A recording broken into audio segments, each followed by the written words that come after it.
പ്രോട്ടീൻ്റെ മികച്ചൊരു കലവറയാണ് മുട്ട.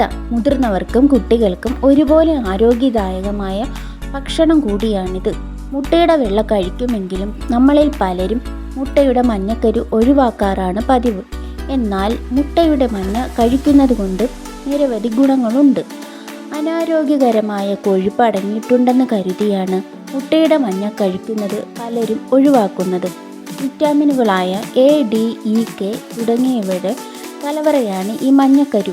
രോഗപ്രതിരോധ ശേഷി കൂട്ടാനും കണ്ണുകളുടെ ആരോഗ്യം സംരക്ഷിക്കാനും ഇത് കഴിക്കുന്നത് നല്ലതാണ്. അതിനൊപ്പം കാൽസ്യത്തെ ആഗിരണം ചെയ്യാനും എല്ലുകളുടെ ആരോഗ്യവും ചർമ്മത്തിൻ്റെ ആരോഗ്യവും മെച്ചപ്പെടാനും മുട്ടയുടെ മഞ്ഞ കഴിക്കുന്നത് ഗുണം ചെയ്യും. കൂടാതെ സിങ്ക്, ഇരുമ്പ്, കാൽസ്യം തുടങ്ങിയ ധാതുക്കളും മഞ്ഞക്കരുവിൽ അടങ്ങിയിട്ടുണ്ട്.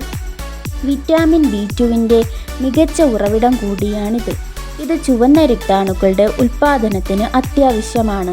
ഹൃദയാരോഗ്യം സംരക്ഷിക്കാനും മഞ്ഞക്കരു കഴിക്കാം. കൊളസ്ട്രോൾ രോഗികൾ ഡോക്ടർ പറയുന്ന അളവിൽ മാത്രം ഇവ കഴിക്കുന്നതാണ് നല്ലത്. മഞ്ഞക്കരുവിൽ അടങ്ങിയിരിക്കുന്ന കോളിൻ തലച്ചോറിൻ്റെ ആരോഗ്യത്തിനും നല്ലതാണ്.